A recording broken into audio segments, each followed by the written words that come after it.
Orang tua mengadakan acara peringatan 1000 hari meninggalnya orang tua. Kalau saya sebagai anak ikut menghadiri, apakah itu termasuk dosa besar? Tidak kita katakan dosa besar, tetapi begini Bapak Ibu sekalian. Ibadah itu ada tuntunannya. Ya. Kita punya Islam ini sudah sempurna. Al-Quran sudah lengkap, sunnah-sunnah Nabi sudah lengkap. Yang kita kerjakan yang ada panduannya saja. Tidak usah ditambah-tambah. Acara kematian, kalau ada orang mati, maka dianjurkan bertakziah selama 3 hari. Bertakziah, apa itu takziah? Meringankan kesedihan keluarga mayit. Kesedihan mereka, keluarga mayit. Jangan difahami ya, kalau orang takziah untuk mayit.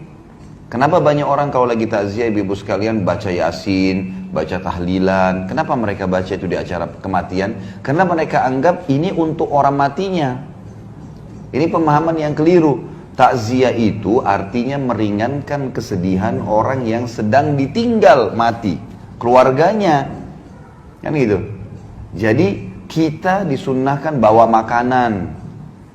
Waktu Ja'far bin Abi Thalib, saudara kandungnya Ali bin Abi Thalib meninggal di perang Mu'tah mati syahid, maka Nabi SAW berkata kepada penduduk Madinah, ya, buatkanlah makanan dan minuman untuk keluarganya Ja'far. Bukan Ja'far, Ja'far sudah mati. Yang mati ini setiap saat kita doain, bukan di hari itu. Ini 3 hari ini kita datang ke rumah orang yang sedang bersedih untuk keluarganya yang sedang sedih. Buatkanlah makanan dan minuman untuk keluarga Ja'far karena mereka sedang tertimpa apa yang tidak menimpa kalian. Kita disuruh bawa makanan, bawa minuman, kemudian datang selama 3 hari dan menyabarkan, mendoakan. Di antara doa Nabi SAW, A'zamallahu ajrakum, semoga Allah melipat gandakan pahala kalian. Kalau nggak bisa bahasa Arab, bisa bahasa Indonesia, dibacain buat mereka. Sabarin, doain gitu kan. Inna lillahi ma'akhad, walillahi ma'a'ta, wa kullu syai'in indahu bimiqdar. Sesungguhnya milik Allah yang dia kasih, milik Allah yang dia ambil, dan semua berjalan sesuai dengan takdirnya. Sabarin, sabar ya gitu. Kakak saya beberapa tahun lalu anaknya meninggal dunia. Anaknya satu-satunya anak laki-laki. Anak ini sehat, habis asar, nggak ada apa-apa. Masih makan pisang goreng, masih minum teh hangat gitu. Kakak saya ini ibunya masih minta tolong antar ke tempat kursus adik perempuannya di kota Makassar kebetulan. Pada saat itu tiba-tiba jam habis maghrib dia pulang habis antar ibunya, temannya telepon dari Bali minta dijemput di bandara Makassar. Dia keluar pintu tol ditabrak mobil truk mati. Meninggal, nggak sakit, nggak apa, nggak ada sama sekali apa-apa. Tadi masih antar ibunya, jam 12 malam baru ketahuan. Itu pun yang tahu kebetulan adik saya laki-laki, jadi pamannya anak ini ya. Itu dari celananya, kok celananya kayak dia, ada dicari di rumah sakit, cari di mana-mana ditemukan.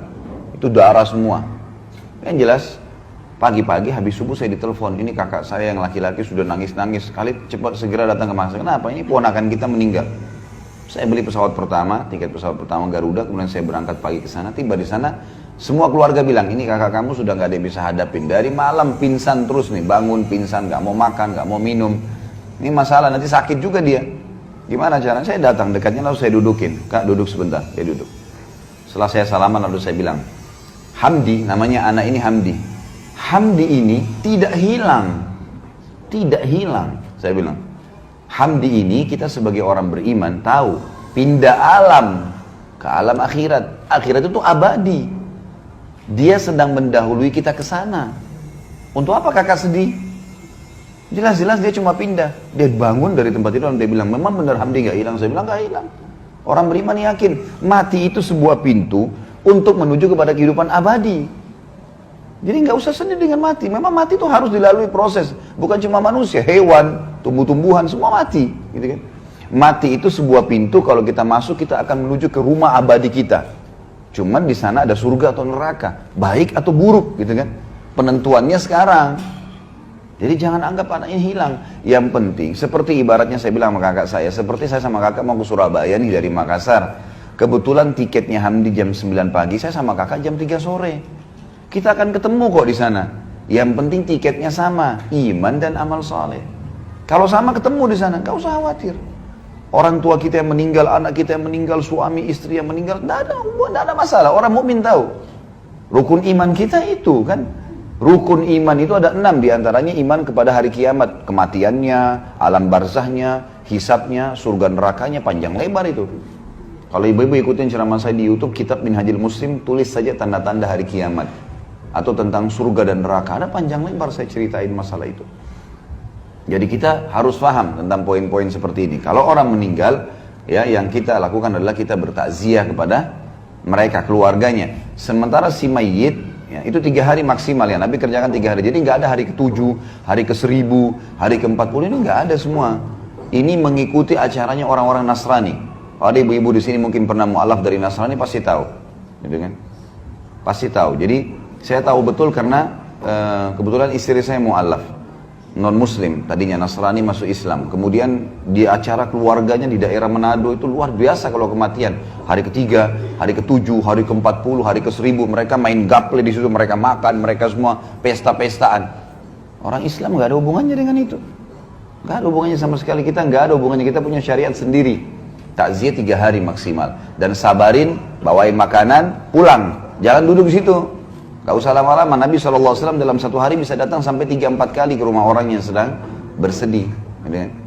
Baik. Untuk si mayit, apa yang kita lakukan? Perbanyak amal buat dia. Beristighfar untuknya. Dan itu setiap saat. Selama kita hidup, kita selalu beristighfar untuk dia. Ya Allah, ampuni dia, rahmati dia. Jadikan kuburannya taman dari taman surga. Terus bersedekah buat dia. Ada masjid lagi dibangun, kita sumbang atas nama si mayit, itu boleh, nggak masalah. Sumbangkan Quran di masjid atas nama dia, ya. Apapun yang bersifat amal jariah, pembangunan jalan lah, penggalian sumur lah, apa saja yang bisa jadi kebaikan buat dia. Dan masuk dalamnya juga haji dan umroh. Karena pernah memang ada seorang sahabat datang kepada Nabi SAW dan berkata, ya Rasulullah, ayah saya sudah meninggal. Yang satu bilang ayah saya sudah lumpuh total, gak bisa lagi safar, tapi belum pernah haji dan umroh. Bisa saya haji umrohkan? Kata Nabi SAW, haji dan umrohkan lah.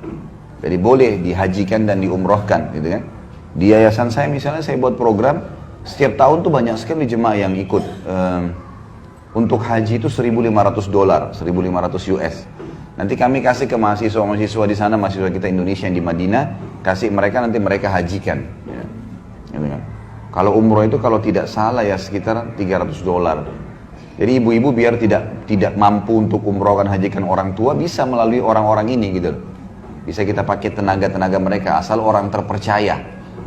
Nah, banyak juga ini orang-orang kita, karena pas masuk di hotel di Mekah, apalagi kalau yang ikut pemerintah ya, kalau ONH Plus biasanya dijaga tuh. Kalau yang ikut pemerintah ini karena buildingnya terbuka, banyak orang Bangladesh, banyak orang India masuk, nawar-nawarin badal haji. 1 kali haji 50 real. Ini nggak benar, ini nggak ada 50 real. Bagaimana caranya haji 50 real? Dia kumpul sampai 100 orang tuh. 1 kali haji 100 orang, gimana caranya? 1 haji 1 orang, nggak bisa. Gitu kan? Belum biaya kemah, belum transportasi, belum segala macam.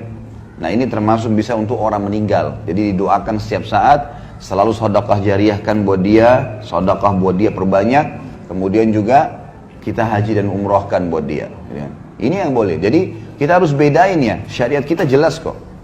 Gak ada sesuatu yang keliru. Jadi perayaan hari 1000 mati ini tidak pernah ada. Setiap hari kita ingat dia, bukan hari ke-1000. Setiap hari kita sedekah, setiap hari kita doain, setiap detik kita doain. Ingat ibu kita langsung, ya Allah ampuni rahmati. Ingat ayah kita, ya Allah ampuni dan rahmati. Setiap saat anak kah, saudara kah, setiap saat kita doakan. Karena tradisi seperti ini adalah tradisi orang non muslim yang ditarik ke Islam.